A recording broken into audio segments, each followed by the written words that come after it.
sound nervous, Steve. What's going on? No, it's okay. It's like it's not like your first time. It always feels like my first time. Well, that's the best. Especially when I'm with you. That sounds pretty gay. You leaned into It me a sounded little too gay. much. That was a little too much. I have a barrier.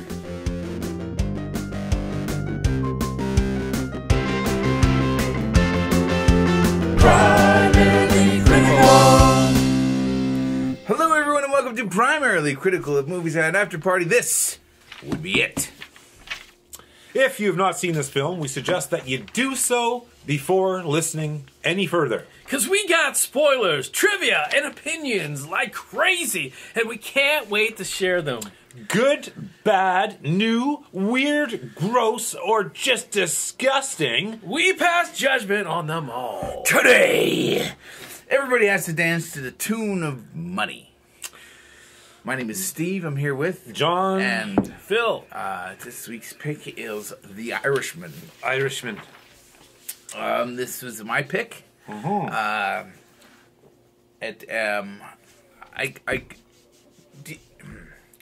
you heard about Frank?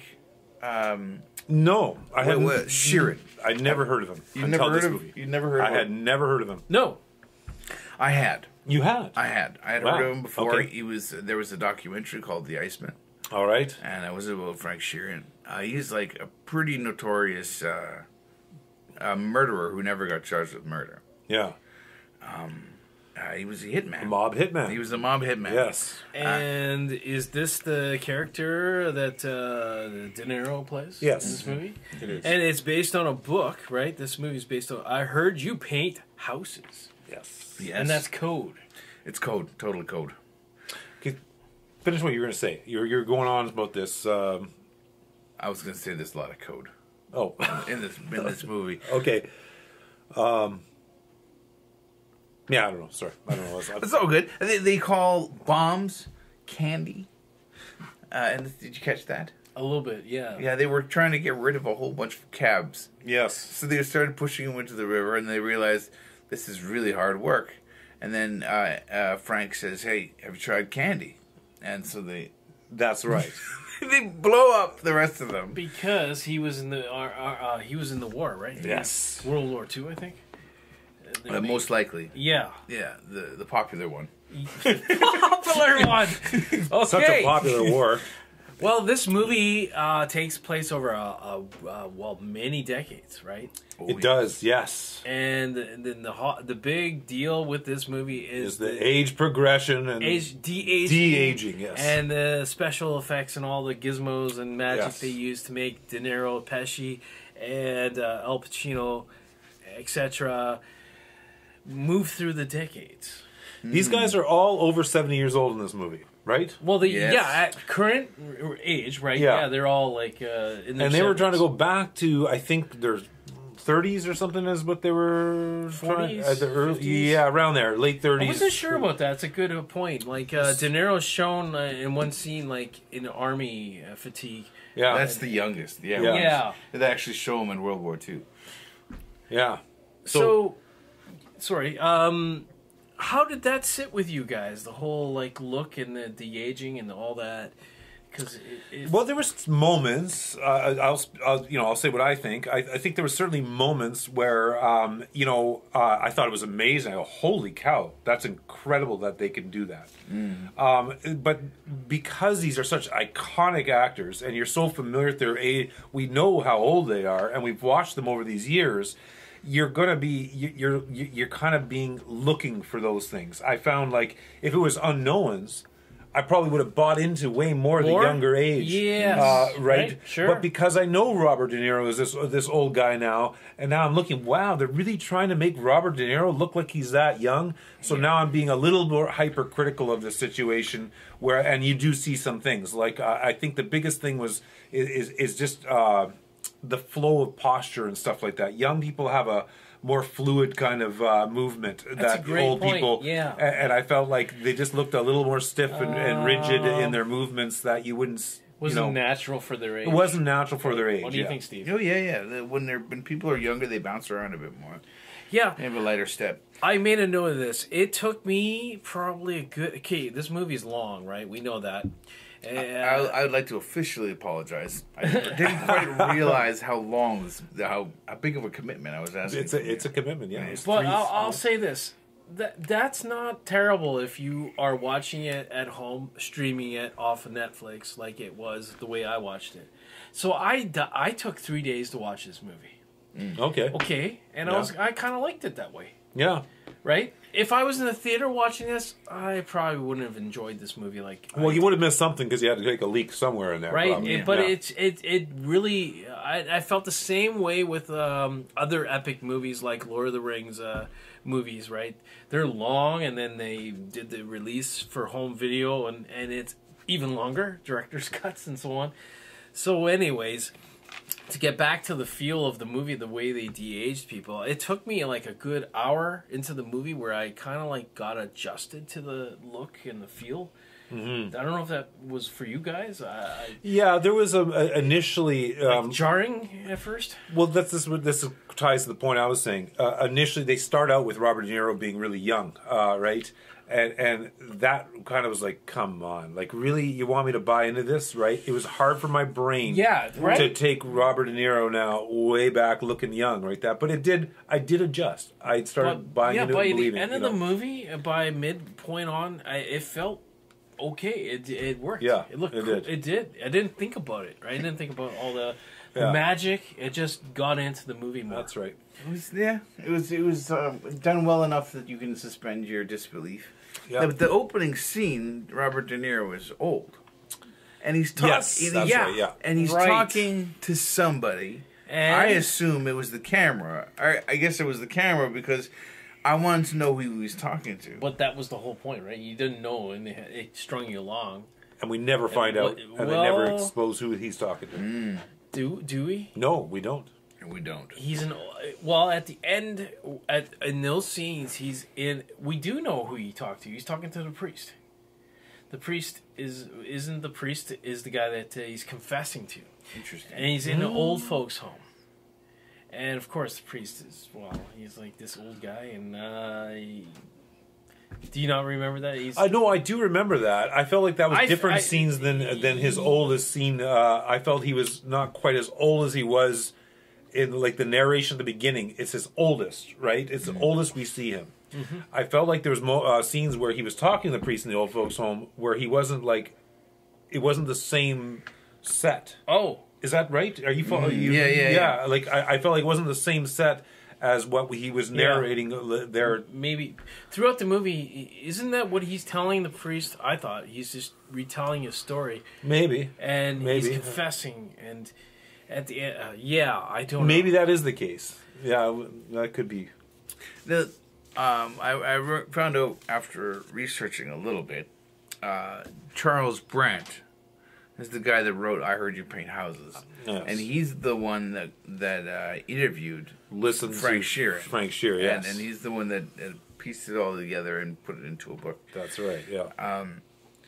So I thought at the end of the movie that we were going to meet Charles Brandt. Right. But you would have thought that was the guy. Yeah. But we didn't. We didn't. No. No. It's interesting too. Is that I've heard that Frank Sheeran is not believed to be the guy that actually killed Hoffa. Yeah. In fact, I think the FBI, they don't believe he did it.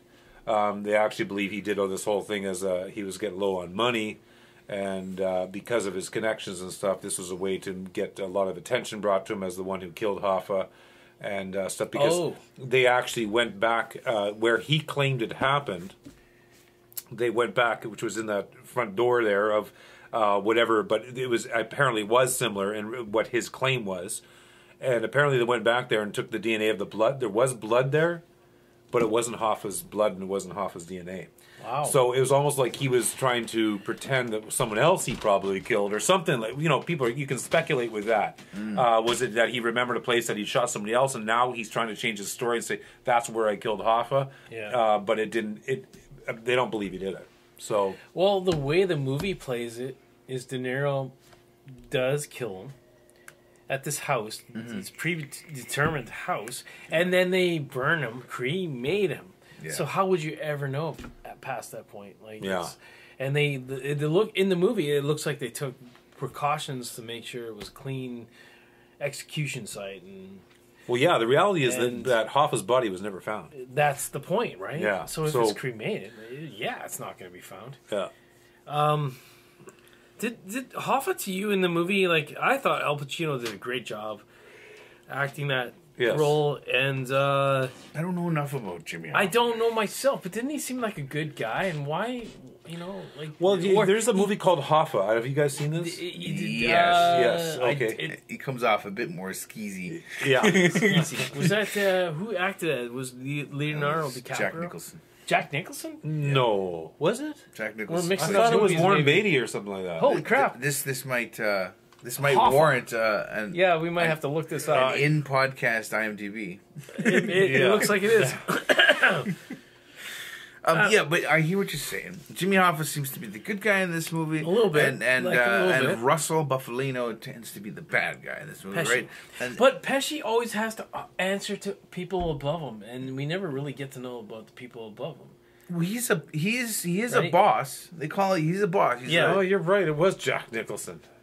Yeah. Look But at that. and they're pulling at Frank, trying to pull him one way or the other, right? And I'm pretty sure that Jimmy Hoffa got his hands dirty, and maybe Russell Buffalino is not as bad as that, but our barometer of good and bad is Peggy, Peggy. Yes. Frank's daughter. Yes.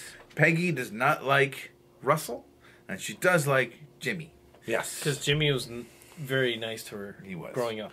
Well, but so was was Russell. Russell. Yeah, she's like she Yeah. had that sixth sense about these guys. Yeah. She knew, you know. Well, I had to make a point. This movie is a mob movie, and it's a guy movie, right? It's Because you Pretty made a heavy good guy. point. You brought up Peggy. Yeah. There's just basically no women, lack of women in the movie, and any character development. It's just like they're non-existent. They're always played out in these movies, mob in general, in mob movies, as just powerless, and they just let the man do whatever they want. So it's like weird. And Well, I don't know. she I mean, barely says Russell's anything. wife was more than willing to smoke in that car. yeah, but there's. I you know what I mean, mean, it just has a Well, lack yeah, of but I think- women involvement. but you got to remember this is historical, and that's probably the way it was. Maybe. You And know. Peggy barely says anything in the whole movie.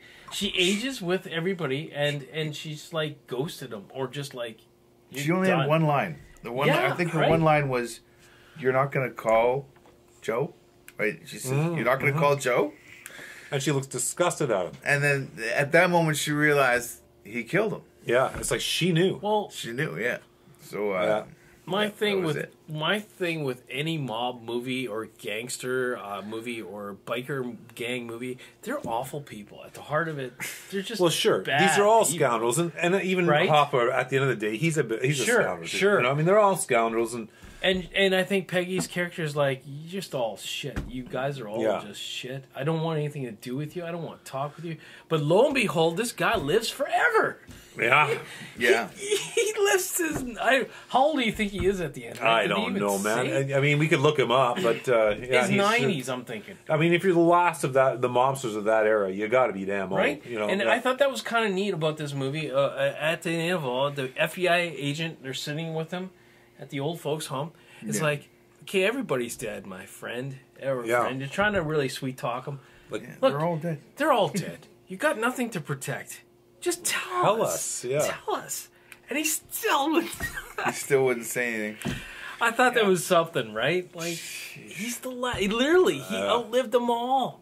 It was kind of interesting. Like It was. I've never seen a movie follow a guy to the end, like pretty much. Yeah. And he doesn't die because the last scene is him sitting in his care home. That yeah, was it, right? we don't actually. He never does yeah. really die on screen, which I thought was pretty interesting. So I have to ask you guys, where does this fit in the scheme of The Godfather, Goodfellas, all the major big hitters of mob movies, where does this one sit? Is it... Well, it's a Scorsese film, so Scorsese's got a huge hand, and you've now there's a marriage that goes on between Francis Ford Coppola and Scorsese when they bring Al Pacino, who's never been with Martin Scorsese before, in all these movies together, right? So yeah, but you've got all we've got Al Pacino, who's been the Godfather for in Francis Ford Coppola, and then you've got De Niro, who's been the biggest mob figure in Scorsese's. You finally get these two together. It should be something amazing. The mob movie where these two guys... Was it? Well, that's the question. That's what I'm bringing. Is this an epic movie, a mob movie, or is it? Where does it fall? Well, let's ask the question. Straight up, no. But this is supposed to be based on real events. Yeah, supposed to be. So, The Godfather is supposed to be fiction. Right. The Goodfellas was fiction. Casino was fiction. Heat was fiction. Maybe Once Upon a Time in America, fiction. But this is not supposed to be fake. This is supposed to be like a period piece or like a mockumentary kind of thing. And I don't know. Well, that was the allure to this. To me, this was the fact that we're going to actually sit down and watch something, the mob movie that really happened. Only to find out after I watched it that this isn't probably what really happened. I could have. Could have. Could have. Yeah. The gunshots were not glamorized. They were like pop, pop, pop, pop. Yeah. Did you notice that? They didn't like. No. Yeah. It wasn't done. It wasn't over the top. Flashy violence like in other ones. It wasn't an action movie. I'm not okay. Let me tell you guys, I'm not a big fan of mob movies in general, because at the heart of it, it's just awful guys you're trying to. And people romanticize these guys or root for them. I don't understand. For me, we get back to the Connery movie of Scarface. The one with Kim Costner. Help me out, guys. Oh, The Untouchables? Untouchables. Oh, that's the shittiest mob movie ever, man. Al Pacino, Al Capone. De Niro's in it. Yeah, I thought that was just... You didn't like it? Well, I didn't like it. That's my point. I rooted for the FBI guys. Yeah. Because at the end of the day, they're the bad guys. And in these movies, they always try De Niro was in it. Yes, he played Al Capone. Al Capone, yeah. Al Capone. I've got my names all mixed up. Al Pacino. Al Pacino. It's Al Capone. Al Capone. No, sorry. I mixed it all up. Sorry, I scrambled it all up. Okay. Anyways, I root for the good guy, and those movies are FBI. But they have corrupt cops in all these mob movies. It's always like they kind of like there's a cliches. They're gonna blow up your car. You don't know. There's scenes in The Irishman where my car might blow up, and people are blown up. And it's like there's some funny moments in there, right? Because they're the stereotypes of mob movies in there, right? Well, there's don't you think there's this allure of like it's a mob dynamic is something about it's a very male dominated world. It definitely is. And respect. This is the thing that this is why I love mob movies, is because there's this whole element. Do love mob movies. I do like mob movies. I like them a lot. So we're on the opposite side. Yeah, okay. There's this element of always playing. You got to be respectful to people, and relationships have so much weight because they're business related, they're personal. There's so many dynamics going on there, and so you got to be. The smart guys are the wise guys are the guys that can figure out all those dynamics. And then you can spot them right away. Like, you look at one guy, he's talking too much.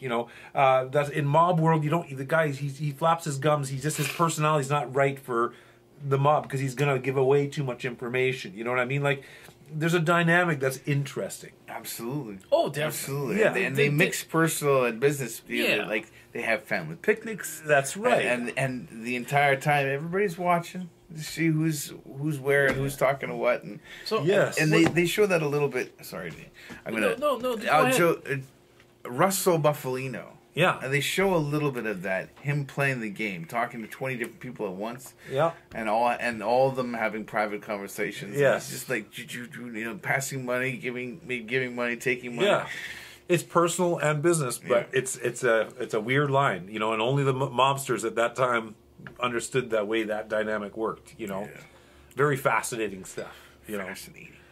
Yeah. Yeah, and interesting. The other thing that's interesting about mob movies, isn't it always like they put your arm around you and talk to you before they kill you? Yeah. You know, where else do you see that other than mob movies? Right? Only that talks about that dynamic that I'm referring to right there. You're far more likely to get killed by somebody you know. Yeah.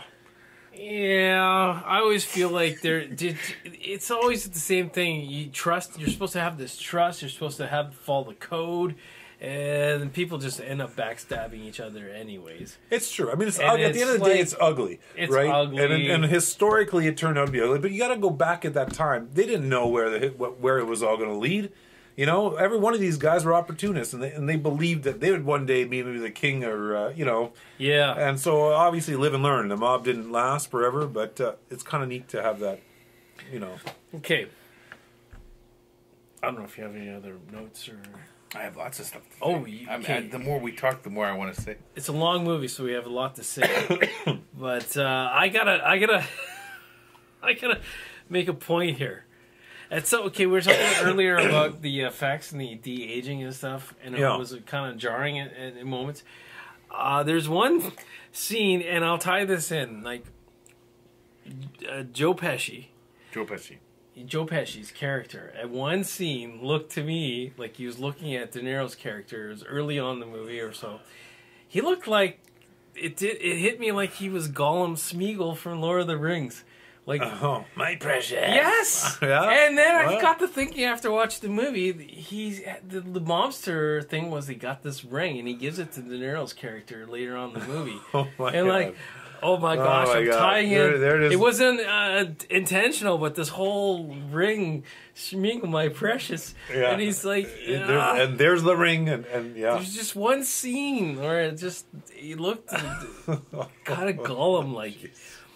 Which is not good, but anyways, well, that's I fun. had to make that. I wrote sure, that down. you know, I had to talk. You might not be the only one that saw that. You know, I never would have put that together, but you know, if I watch it again, I might now. You know. Did you recognize Peggy from the movie X-Men? Yes, I did not. And she's from True Blood. Rogue.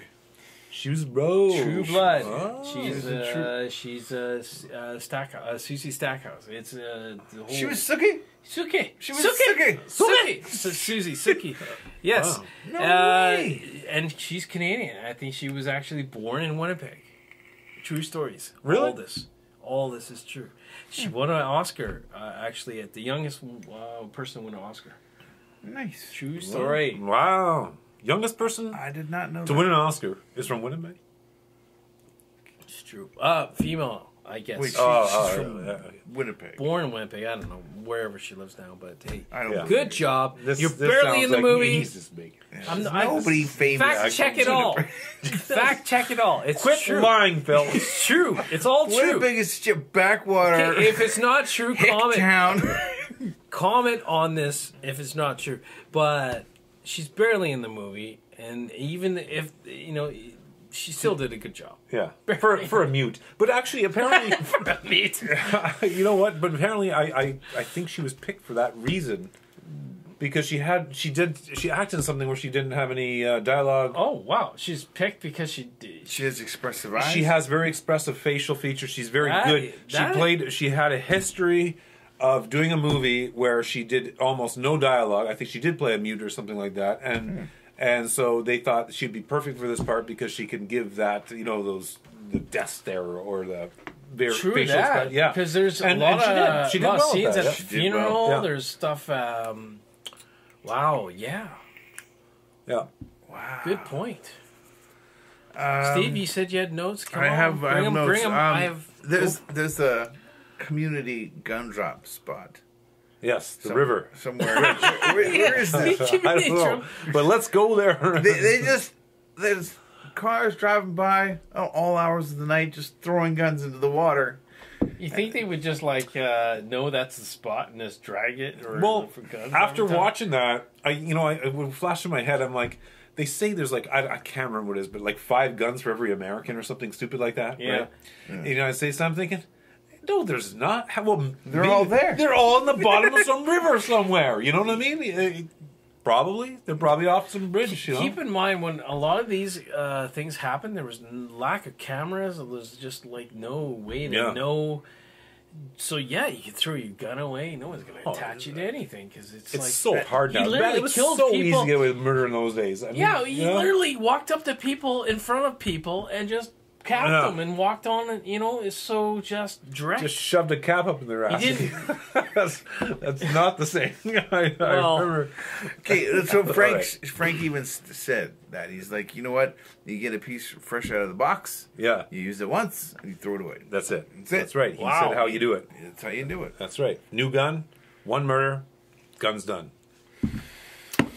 No way. It's got no history and it's got no future. Yeah. All right. Well, we may talk about the dead fish in the car.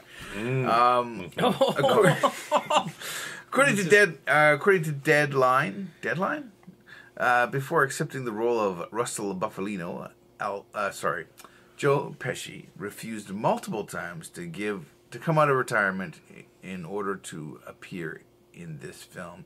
Some sources say the actual number of refusals is like 50. They actually, Martin Scorsese himself, when asked that about 50, he said, I think it was actually more than that. That's Martin Scorsese. Why? Yeah, because he just didn't want to come out of retirement. He's look at these guys are in their 70s, Phil. But this movie was why? The guy probably feels like he has to shit like 5 times a day, barely hold his bowels together, and thing is, this movie is custom made for these actors that are aging. So that they can do this. Now they've really shown that the potential's there for older actors to continue acting, and they can make it work.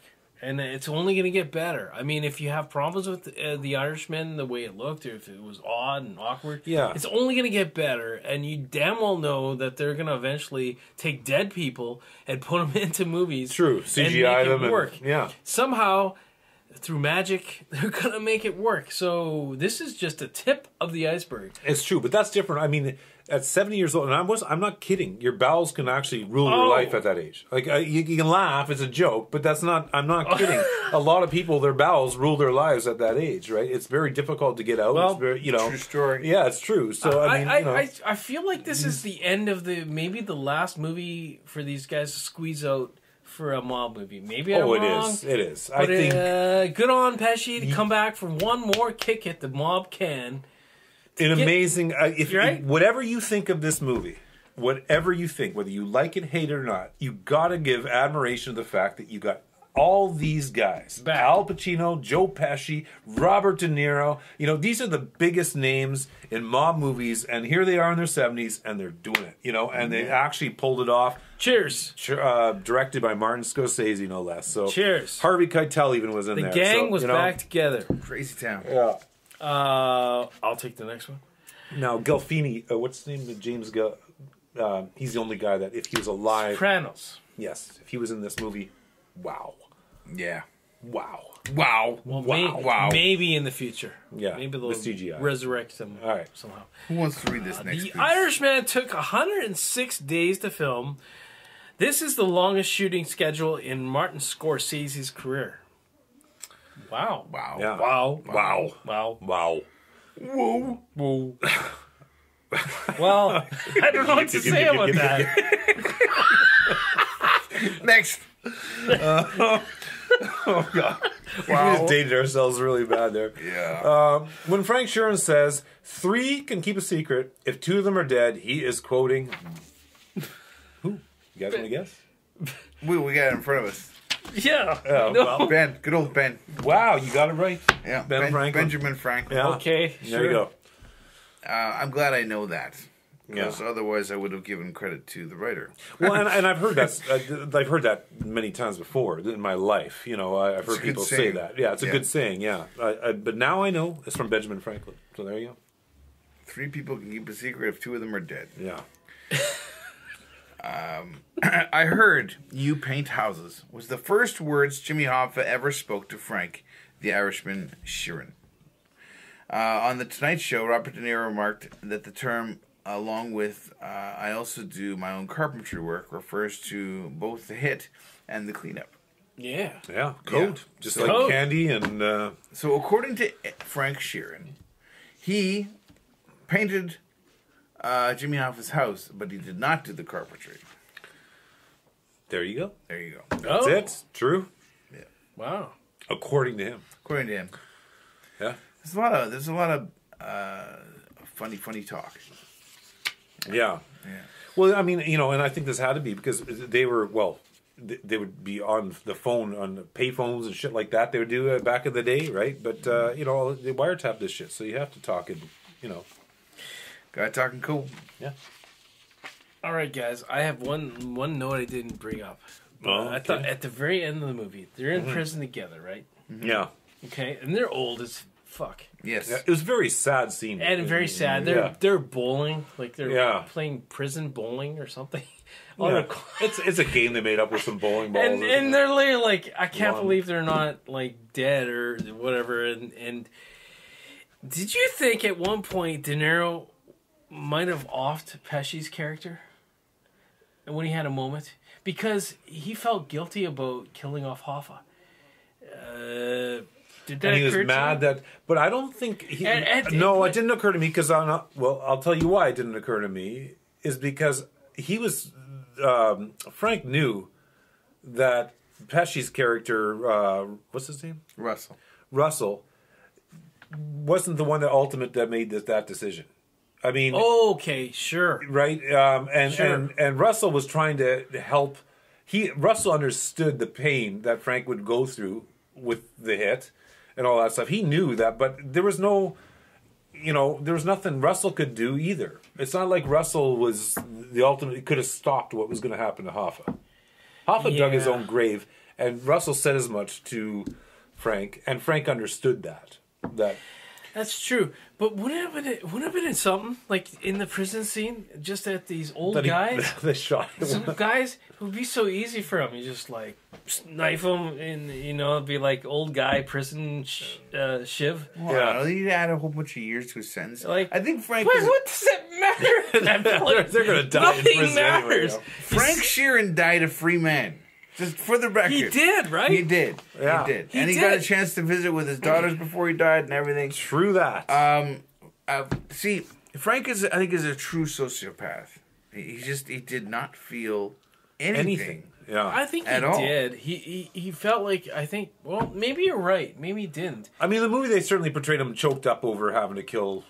Yeah, because he really Hoffa. seemed really, he did seem conflicted about that. Well, he could see that Russell's He had kind choices, of a shit, and right? He had- Jimmy's kind of a good guy, right? Yeah. And I think he's like, well, I should feel bad, and then He he had doesn't. options. Yeah. He could have, but the crazy, terrible thing about mob movies is they're always hanging over your head that we're going to kill your family if you don't do this, if you don't do that. Yeah. It's awful, and If you're smart, if you're in that mob crew, if you're smart, you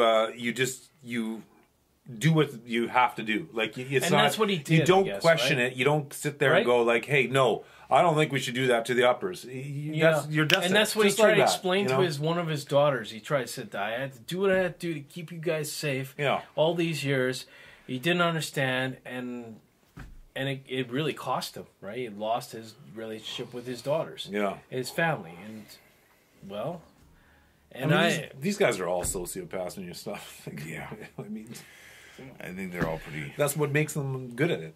You know, if Ray, you're bleeding heart, you're not going to be a mobster. Ray Romano is. It's funny. He's Ray always, Romano? every time I see him, he's like, he's a He's lawyer, funny, right? He yeah. was the Yeah. lawyer in there. Yeah, yeah. It was a good cast. Excellent cast. I mean, yeah. a little long for me, but not the best mom movie I've ever seen.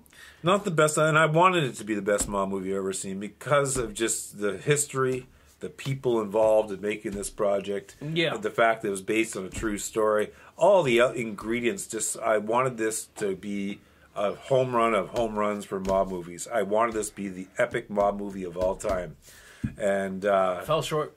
it fell short of that. Still a good movie, still a good mob movie, but it wasn't what I wanted it You to set be. your sights too high. I did, but I mean, it was the ingredients were there, you know. Yeah, Scorsese, that's a De good Niro, point. The Al ingredients Pacino, are there. Harvey Keitel, Joe Pesci, you know, it was just. Was there any sense to this fish in the back of a car? I think it was just comic relief. Yeah, Comic relief. I thought And- there was going to be a reason why Frank Sheeran wanted to be in the backseat of the car, so he could strangle somebody, or maybe. Well, I think the backseat of the car is a big thing when you're a mobster. Yeah. You get when you're in unfamiliar ground, you're going like, I'm not sure about everything that's going on today. You want to be in the backseat because if you're in the front seat, the guy behind you could be right. Yeah. Right. He could So- end it, Okay. yeah. So Hoffa's son, did he not pick up on any of this? He just That was Hoffa's stepson, I believe, or Stepson. adopted son, actually. adopted son. Yeah, But you know what I and mean? He looked a bit stupid. Like You know, he basically didn't. You know, it's like Nah, not much protection going on there. you know. Well, no, you know what? Frank and Jimmy had been friends for so long. Yeah, that you trust it him. had to be Frank to do it. Otherwise, Jimmy would have never trusted them. That's true. And Chuck was his name, right? Yeah, Chuck Yeah. would trust Frank no matter what, Yeah. and that's at the end of the day, that's why Jimmy Hoffa fell for all of it because Frank was there. That's why he got in the back of that car because he Yeah. already was suspicious about things weren't right. Yeah. But he would have screwed up. But he saw Frank. Okay, I'm okay because Frank's here. Yeah. And when he went in that house, immediately when he got in that house, he knew something was wrong. He wanted to book it. And he still trusted Frank. Yeah, he still trusted Frank. Yeah. Yeah, it's kind of that's the way it goes, right? Yeah. Anyway, is that The Irishman, gentlemen? I think so. That is The Irishman. Man. Thank you all so much for joining us. You can find all our socials below. And next week, Monday at noon, we're covering the Skeleton Twins. Ooh. Without any spoilers, John. Well, as usual, I always look for the independent movies, the smaller, lower budget movies. And this, I watched the trailer of this one, and it intrigued me. There's, these are two people that the two stars of this are Saturday Night Live alumni. Yeah, well aware. So it was kind of intrigued, and a serious movie with Saturday Night Live alumni. Wow, got to watch that, right? So there you go. I can't wait to talk about it. I can't wait for you to join us, and we will see you then. Yep. Bye bye. Bye-bye.